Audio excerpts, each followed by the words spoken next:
Welcome back. Here's part 3 of my C series. Let's hop right in, get into arrays. So arrays are data structures that can store many values of the same data type. So in our main block, let's set up a double with prices. We'll do multiple prices because we're going to be talking about array. So our prices, we could put in, let's say $5, $8, $12, $14, and $11. So with these prices, basically we can print. So in order for me to print out, let's say the first price, I just go double bracket like that, and I would type in a 0 like this.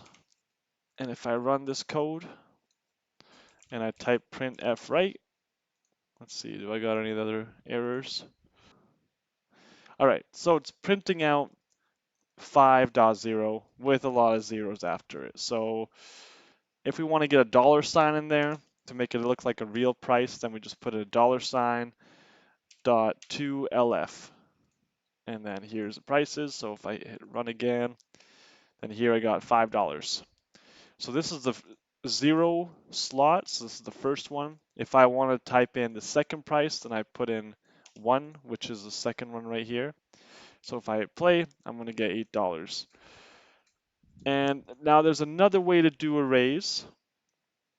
So instead of writing it like this, I could delete this and I could put in here how many of these values I want. So I could do double prices, and here I could do price.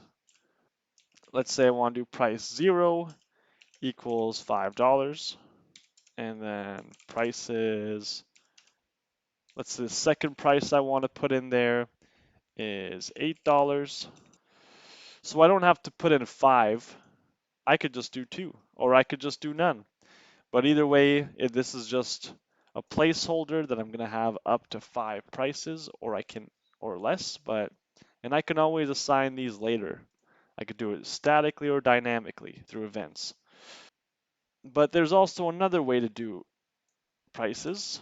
The other way is, I can also set a maximum of 7, let's say, and then right after, I can set the first price, which is $5, and then I can set the second price, which is $8.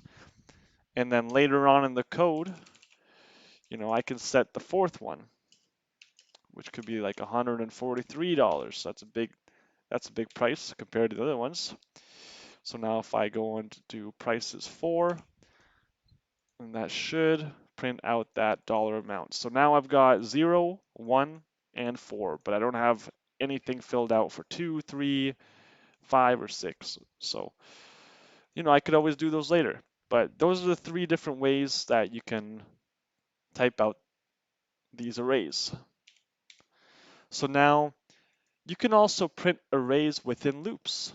So if I wanted to have these prices, let's say again $5, $8, $7, $3, $17, $19.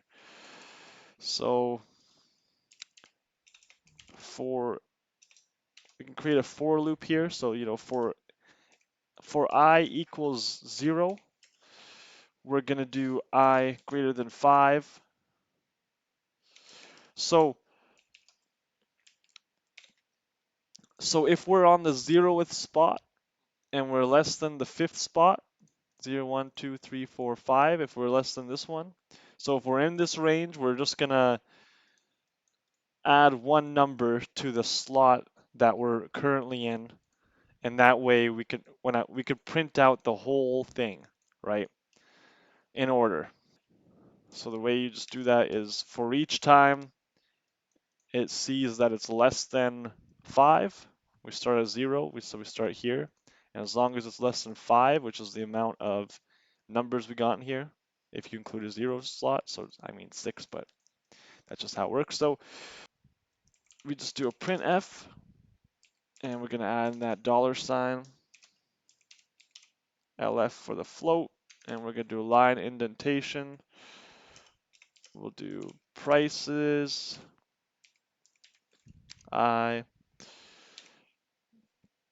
So now every single time this runs, it's gonna loop over again until it prints everything out. So here you go, you got all the prices. But now, what if I add in another price? What if I go in and I add like a 30 to the end of it? Well, if I run it, it's not going to print it out. It doesn't because it's only going to print out the next few. So that means I got to increment this again. So every single time I add a new number to the end of this, now I got to increment it again. So that's annoying. What if I want to automate that? Like what if, we can automate it. That's the thing. The way we automate it, there's an equation. It's going to look kind of dirty, and maybe if you're not good at math, it might scare you, but it's okay. You don't have to be good at math because the computer does the math for you. So here's how we're going to do this. So here's the equation. We go for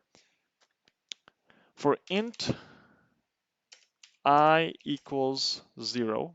So, for the 0 spot, same as last time, and I is greater than size of. So size of here, what this does is it shows how much bytes this is using.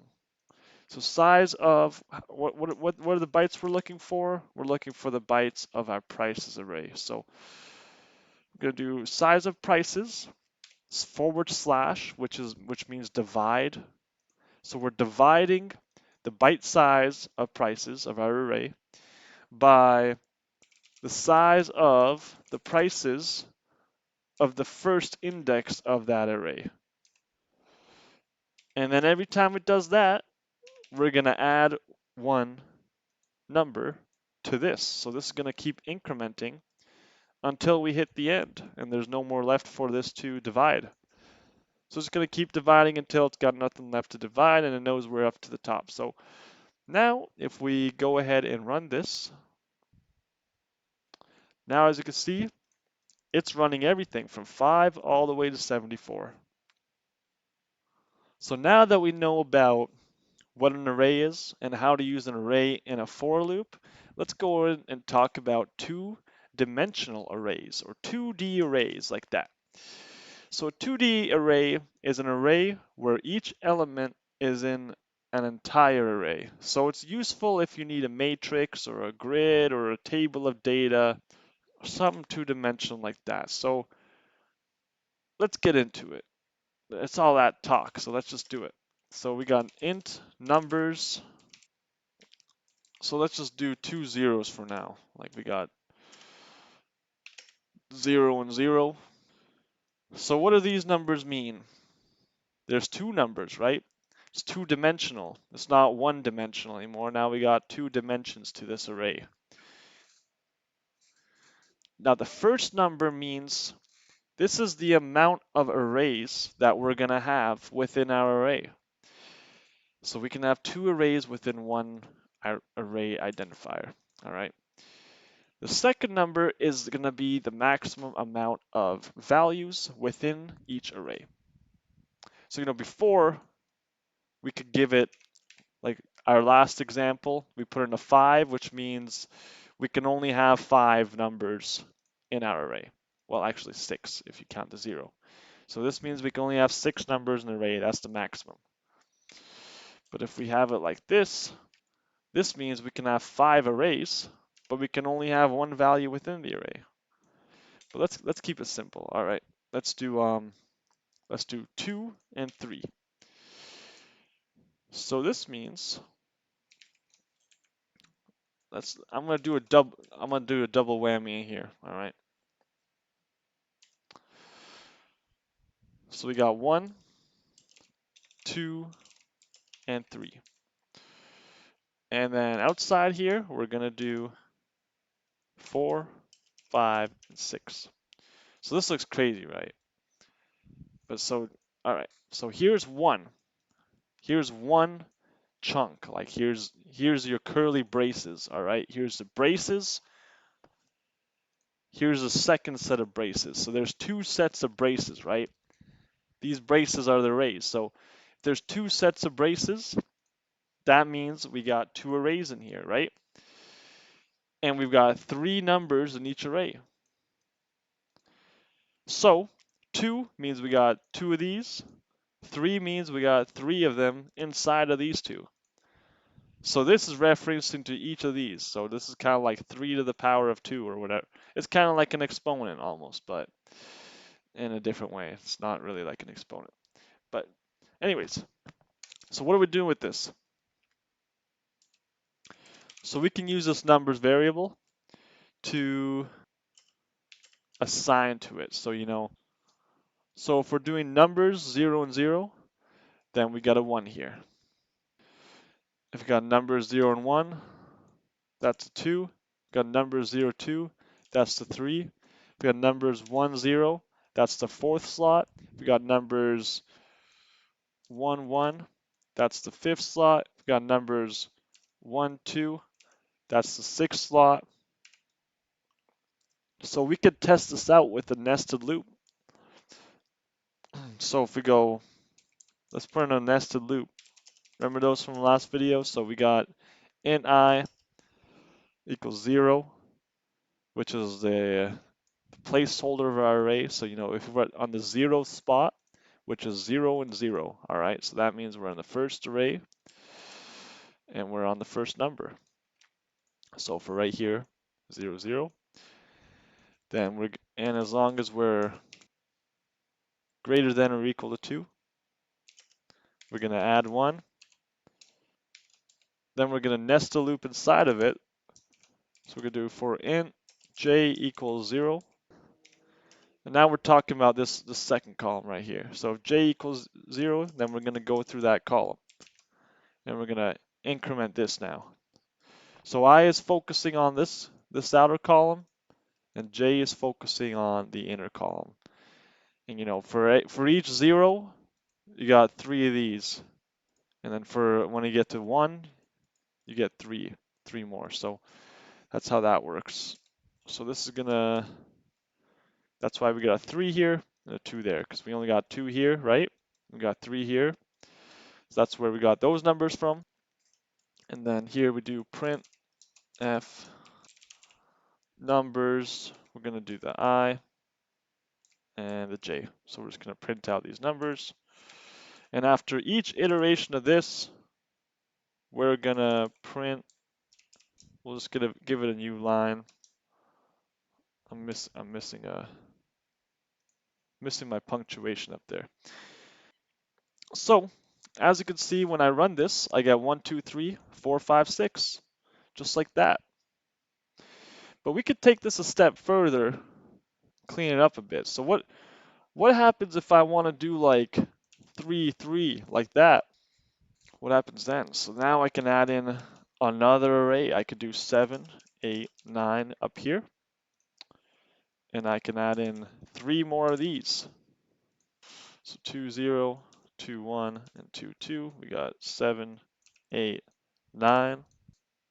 And now that we're working with 9 different numbers, before, that means we could start making a grid. So in order to make a grid, we got our rows, we got our columns, our horizontal and our vertical axis. So for that, our rows are going to be, in order to find the rows, we will need the bytes. So the byte size of our array divided by the amount of values within the array. So that means we're gonna have to use the first one, the 0. The first 0, not the second 0. Because the first 0, as we know, is this one, which is showing us how many arrays there are. So the number of rows is the amount of byte size within the array itself, divided by the amount of arrays within the array, because the column is going to be the amount of values within each array. So what that looks like is we just do size of numbers. So it starts off the same way, but the columns, we're actually dividing the number of values in the array by the number of the first, by the number of the, hold on, let me explain this. Yes, the column is dividing the numbers of the amount of arrays by the numbers of the amount of values within the amount of arrays. So that's the equation. And you don't need to be super good at math to understand what this is doing. All you need to know is how to write this down and make a note of it. So if you need to do this again, just type it in, make the computer do the math for you. Math becomes a lot less scarier when all you need to know is the formula and not actually how to do it. So then we're going to print out the rows. We're doing decimal as a placeholder because rows is an integer, columns is integer. And now if I hit play on this, rows 3 and columns, that's not really what I was looking for. So hold on. So I see what's happening. This 1, 2, 3 and this 3, it's not 3,123. We just need a new line, I think. And then down here, I just forgot to, down here, we just got to change this 2 to a 3 to reflect this number up here. So now if we run this again, now we got 3, 1, 2, 3, 4, 5, 6. And maybe if I press space there, now we got this grid layout. So that looks nice. And here I actually got, all right, so this is looking pretty good. So this is showing that we've got a nested two-dimensional array within our array. So this is kind of how you do it. Now let's go on to doing string arrays. So with us working on strings, let's go ahead and include string.h file because we're going to need that string copy. Here, let's talk about cheese. I'm not sure if you like cheese or not. You can use cards instead or wine types, but I'm going to be using cheese for this example. So cheese, again, we got a two-dimensional array, but it's a string array. So here we got the number of arrays we can use and the number of values within the arrays. So we got cheddar. Let's say we got cheddar, we got Gruyere, and my favorite is Morbier. So those are different types of cheeses. And if I wanna, let's say I wanna replace cheddar with Gouda. We could do cheddar cheese, which is the first one in the array, which is 0, and type in Gouda to reassign it. But this won't work actually, because that's just, instead you gotta just copy it over. So this is not a valid way of doing that. So instead we're gonna do string copy, which is our string.h function that's coming in through here. So with string copy, we can copy the word Gouda over top of our first index in this array. And then we can go ahead and print it out to test it. So I'm going to print this out with a for statement. So for int I equals 0. So whenever the index is on the 0 spot, it's going to then print it out. And as we know from the last one, we can't do greater than 3 because then we gotta manually increase this every time we add a cheese. So every time we add a cheese, it's better to do this automatically with just our little equation where we do size of cheese divided by the size of cheese within the array of the first index. And then we add 1 to the pointer. We add 1, and then we increment our variable. Now we printed it. So we can do %s for string, and we're printing out I, which is our assigned variable for this for loop. And if I hit play, now we can see it's printing out Gouda, Gruyere, and Morbier. But if I comment out string copy and I print this out, it just gives me cheddar. So that's how you do string arrays, and that's kind of how you can copy over a variable within an array. But now what if you had two different arrays and you wanted to swap the variables between them? So let's go ahead and check that out. So let's say we got array A and we just got, maybe it's not even an array, it's just a variable. So we can got character A equals A, and we got character B equals B. So well, in C, you can't copy A over to B or B over to A because there's these things called like buffer overflows with C. In Python, you can do stuff like that, but since C is kind of a more lower level language, you have to use a middleman to copy it over to, and then from there copy it over again. So you do like char temp. So temp is going to be the temporary storage of the variable that we're copying over. So now temp equals A.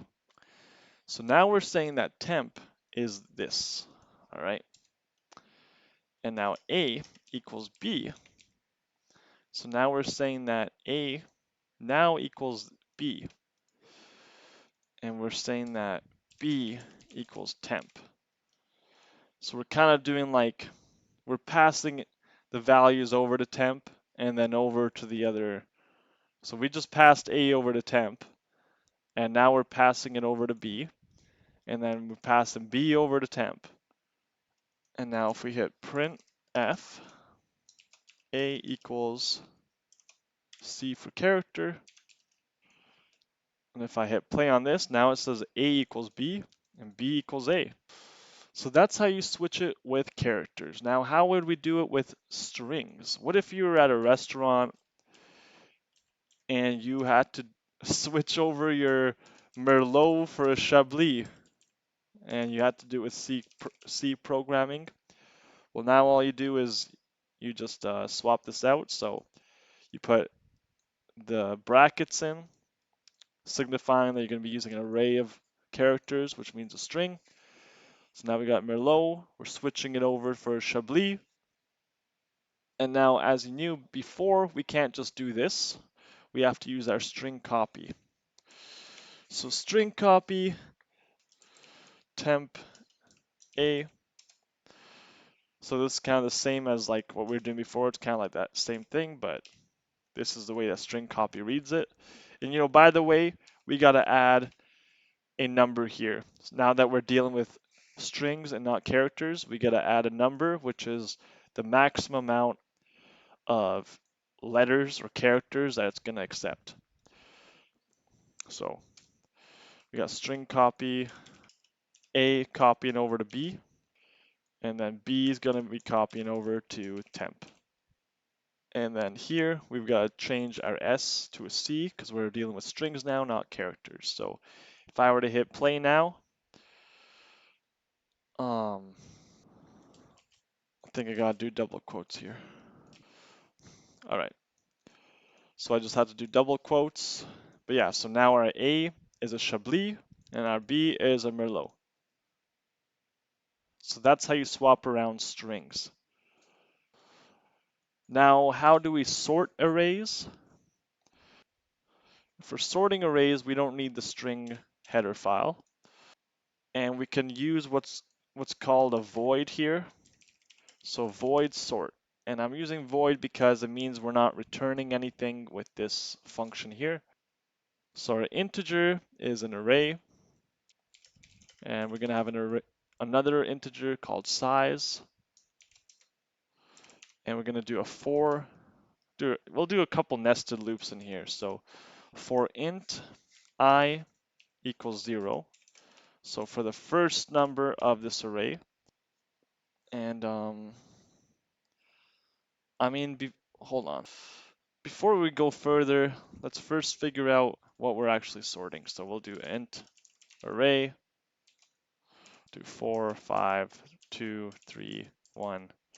Just do like a random number, random order of numbers, because we're gonna sort it anyways. We're gonna get the computer to sort this, so we could do int size, and the size is gonna be the size of the array divided by the size of the array in the within the array index, and then sort, which is going to be our void up here. We're going to be dealing with the array and the size, and whenever we print it, we can display array. Let's say this is going to be the array and the size, so we'll create a function for that too. So back up here, the 0 is going to be the 4. So while we're on that 4, we're going to be doing I greater than the size, and this size is just a shortcut to this. So we can always add more numbers to the end of this. Then we always increment it each time we go through the for loop. And then we'll do a nested for loop for the j interval. So we'll do j. So this -1 is pretty much saying like, so we will continue this for loop as long as the size is less than 1. So we will continue this for loop as long as I is less than size, and then we -1 from it, and then we increment.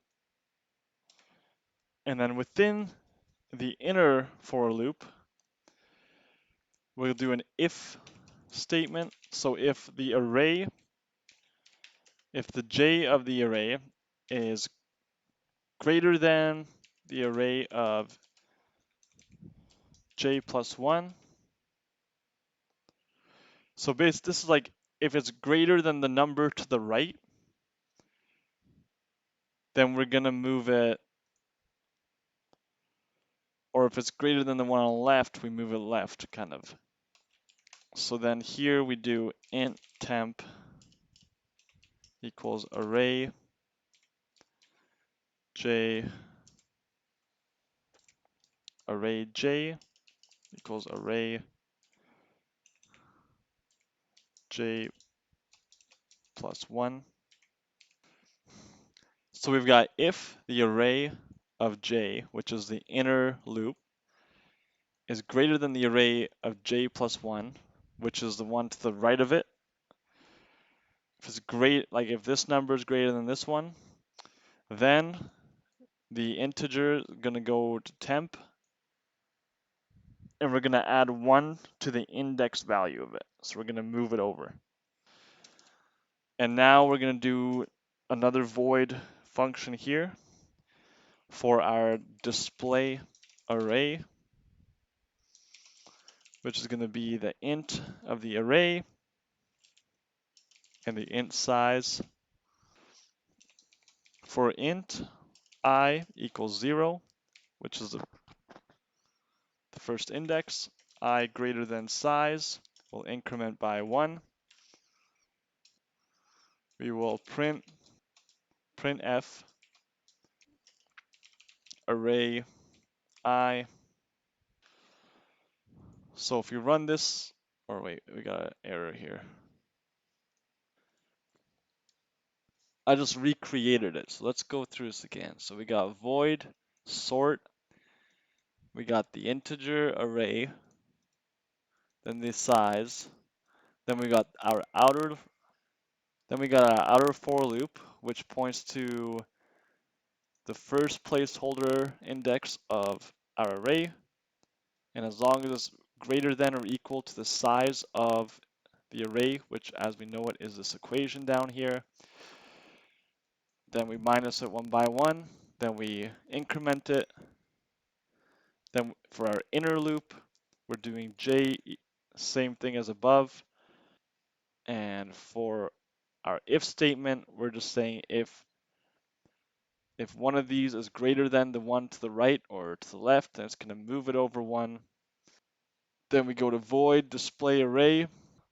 And in here, we're just going to be talking about the array variable, the integer size, which again is this. And as you can see, it takes this block, this array of numbers, and it sorts it from the smallest number to the highest number. And if you want to do this backwards, all you got to do is flip all these around. So now if I hit play, run. So now if we want to print this in the opposite direction, the only one we want to change is in this if statement. So we don't want to change any of the other ones, just this one. So we hit play, and as you can see, we did it backwards.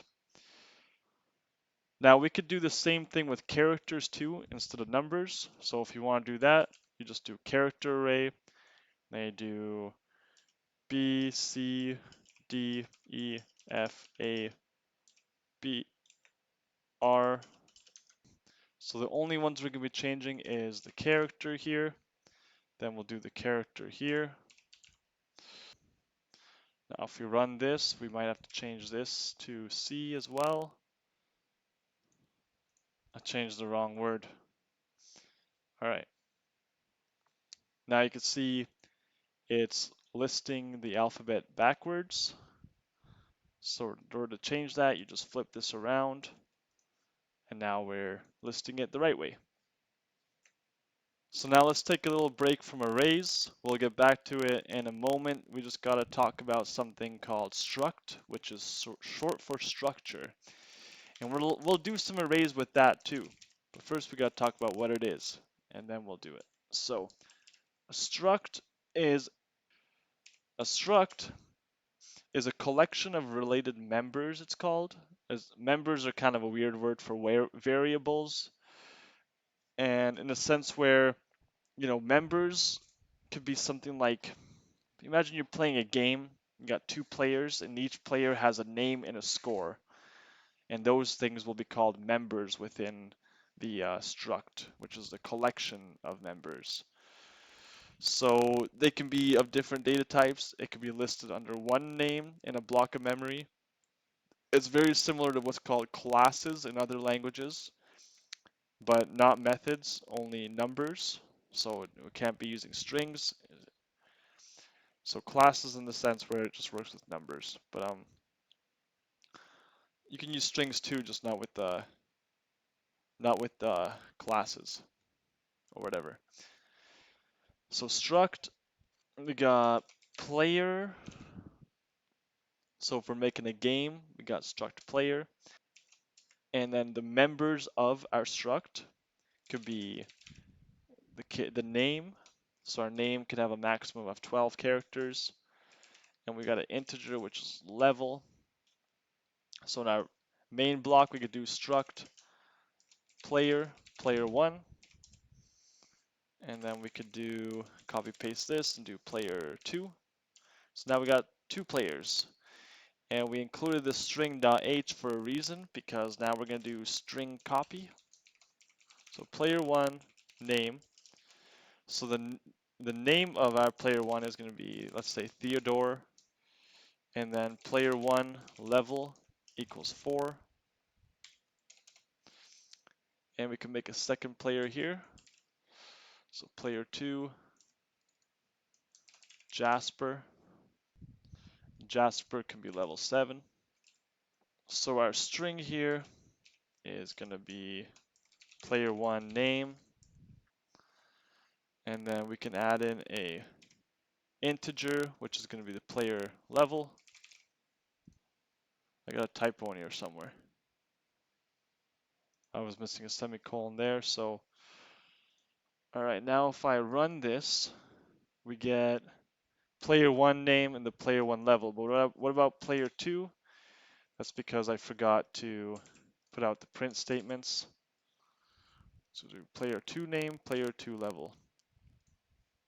So we got Theodore level 4 and Jasper level 7. So now what if we want to do an array with all this?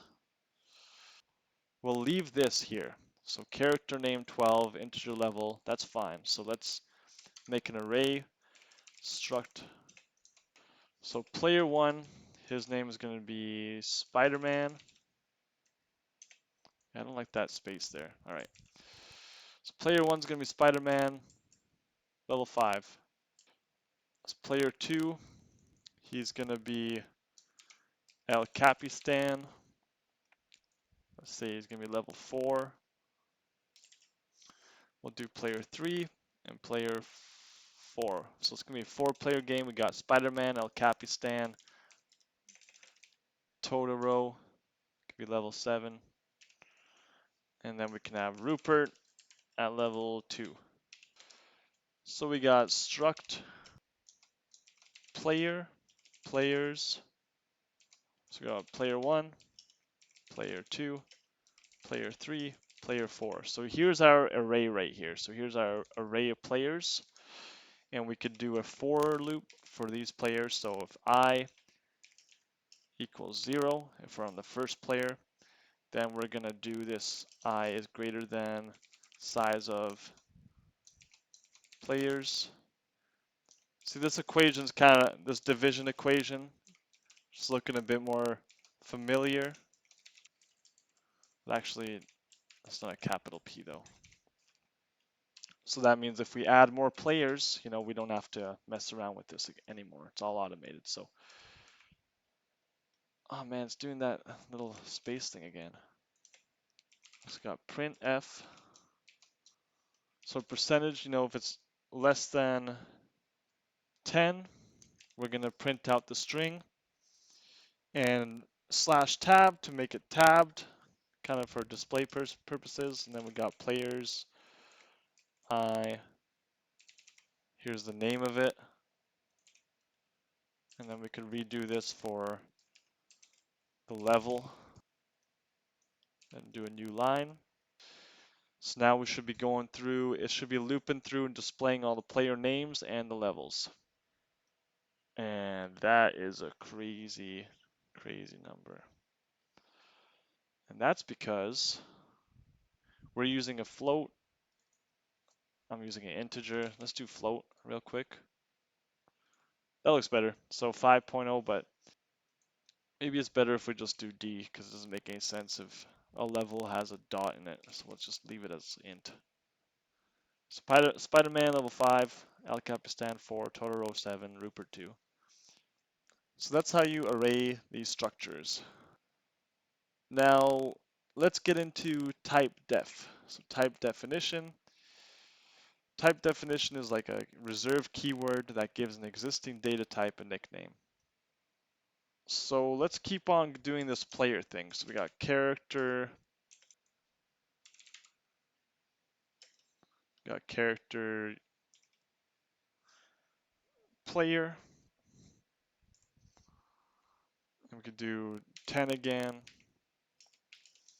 So we've got player 1. So instead of using struct, we're going to use typedef char player. So now this means that all I gotta do now is do player, player 1, and I can give it a name.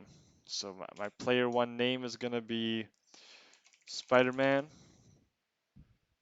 And now I didn't have to specify if this was a character or a string. So now this now this int main function block is starting to look a little bit more like Python than like C is, and that's what typedef does. It makes things look nicer. It kind of pre-prepares your syntax to make it look nice, to make it work nicer. If you kind of like the Python feel a bit more, well, you can kind of do that as long as you typedef out all your variables before you get down to using them. And we can go back to using the structures. So we can do struct player. And then we can create our members here. We could do character name, 20, let's say.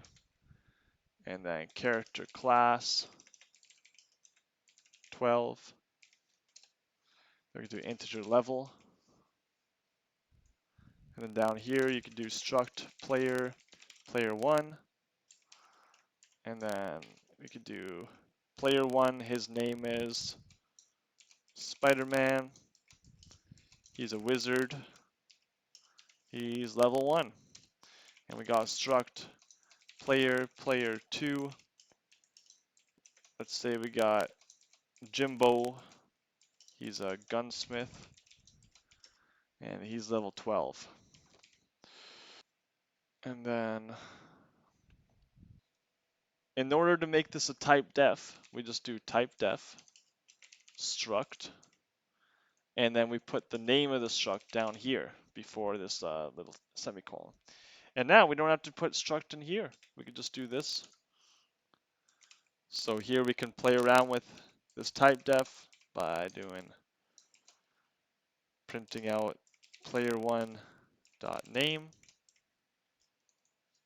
class level, which in this case we got to change the decimal. Then we could print out player2. So since this is a new player, we're just gonna make it look nicer like that. So then it gives like a kind of a gap. But that looks kind of weird to read. So we could play around this a little bit more. Just add a new line in the indentation right there. That gives us the same effect. So those are structs and typedefs and how to print them out. Now let's talk about enum or enum, type like that. It's short for enumerations. So let's go ahead and talk about it. So enumeration could just be like, it's like a user-defined type of named integer identifiers, which helps make programs more readable.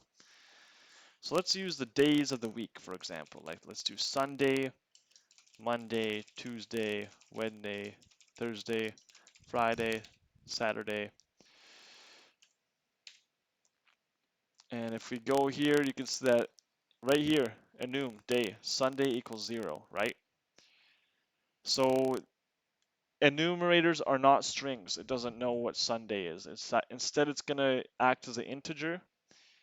So it gets treated like an integer. So it's treating Sunday, Monday, even though they're words, strings, or characters, it's treating it as an integer. So, you know, you can do this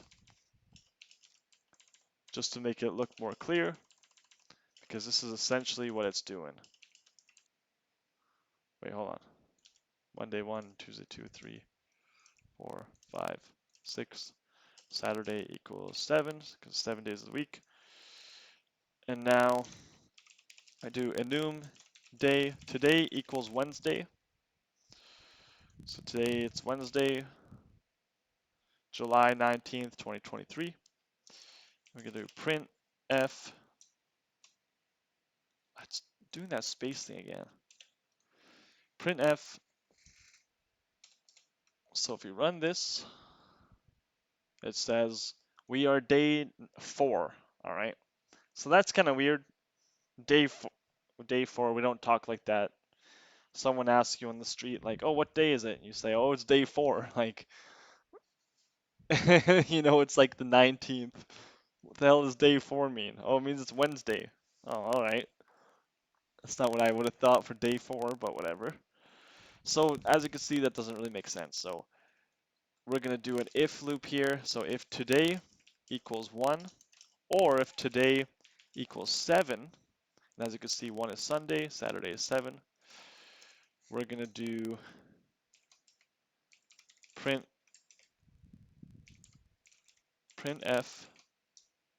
it's the weekend.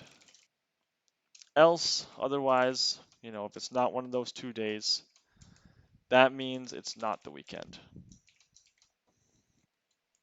So if I hit play, we can see that it says 4, Oh, we can get rid of this one. Hit play one more time and just say this is the weekend. But now if someone's reading my code, they say today is 1. I don't know, that doesn't make any sense. Today is 7. Like that doesn't make much sense either. So instead we could do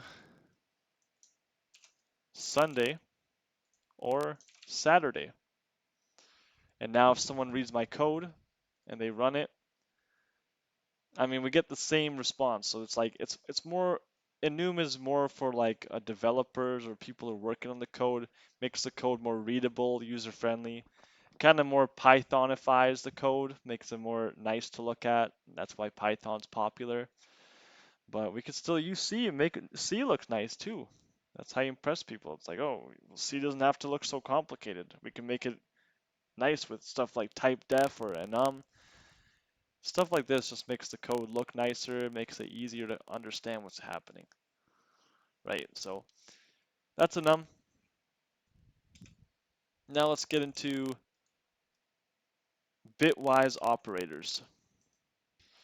So bitwise operators are special operators used in bit level programming. So this could be if you're programming stuff for like a traffic light or some kind of machine shop thing like a saw or I don't even really know, maybe a guitar pedal, stuff that is like really low level, maybe assembly type of stuff. So here's the different operators for bitwise operators.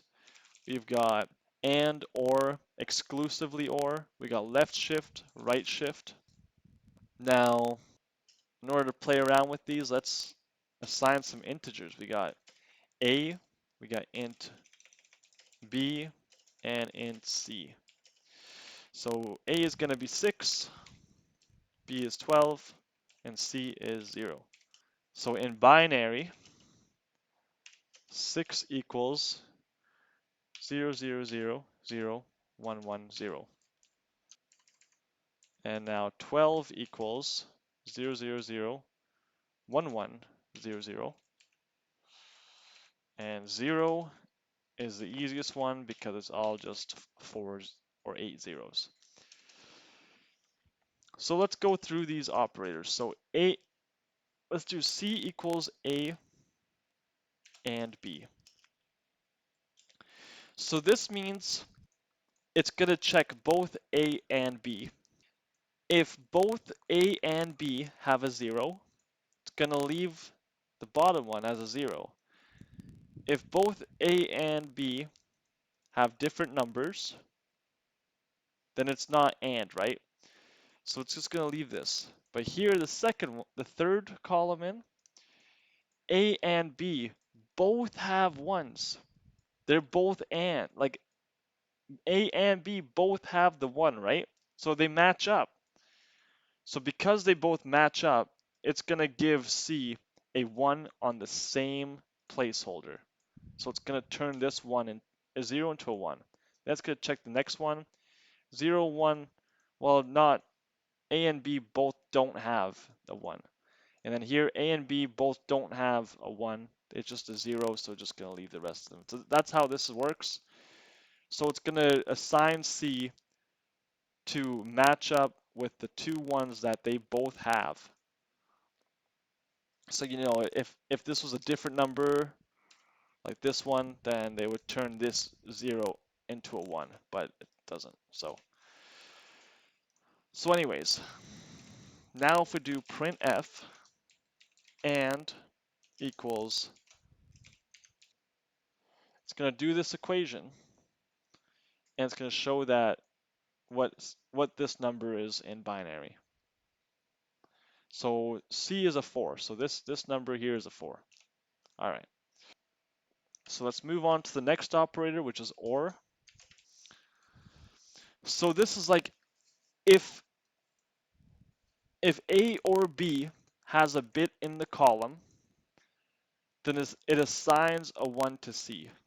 So here there's no bit, so it just leaves it. So here, if A or B has a bit, so A has a bit, B doesn't matter. because one of them has a bit. So this one's going to turn on. A or B, they both have a bit. So it doesn't matter. One of them has a bit. Two of them has a bit, doesn't matter. As long as one of them has the bit, this one's going to turn on. Here too. A doesn't have a bit, but B does. So as long as A or B has this bit, this one's going to turn on to match it. The rest of them are zeros, so there's no more bits. So it's not going to turn any one of these on. So C is now this number. So what is this number in binary? Let's find out. I don't know. It's 14. Look at that. So the next one is going to be A XOR, which is exclusively OR. Well, I typed it in. So what does this mean? We're going to revert these ones back to zeros. So 0 and 0, none of them are bits, so this is untouched. So here it says 1 and 0. If A or B has a 1, then we're going to turn it on. All right. Now the next one, this is where the X comes, the exclusive. Okay. So A or B has the 1. Okay, they both have a 1, but it's not exclusive to either of them. So yes, one of them is a or. This one or this one has a bit, yes. But it's not exclusive. So because they both have it, it's not going to do anything with this. But then the next one, A doesn't have the bit, but B does. So this is an exclusive bit to B. So now it likes that, so it's going to do 1. The rest of them, there's no more bits again, so this is the one we're left with. So let's see what this is in binary. It's a 10. So let's move on to left shift. And then instead of doing B here, we don't do B, we just do a number. So it shifts over. So what this does now is it assigns A to C. So first of all, now we're copying and pasting this A value into the C. And then we're just taking all of the bits and we're just moving it over 1. So this 1 here gets moved over here. This 0 here gets moved over here. And this 1 here is going the wrong way. But yeah, so we're just moving it over. The 11s get moved over 1, 0. And as you can see, it's actually the same as 12. So we know this is going to be 12. So if we hit play, you see that left shift brings us a 12. And if we put in a 2 here, then all it does again is it moves us over 2 to the left. So now we can see that this number in binary is a 24. And now the last operator that we're going to talk about is the right shift. So right shift does the same thing as left shift, it just does it in the opposite direction. So now, same thing, it's going to assign the A binary value to C, and then it's just going to move it over this way. So now it moves the numbers to opposite direction. I think this is 3, just because that's the easy one to look at, and we can see that right shift is a 3. So those are bitwise operators, and this is the end of lesson number 3. So thank you for watching. I'll see you in the next video.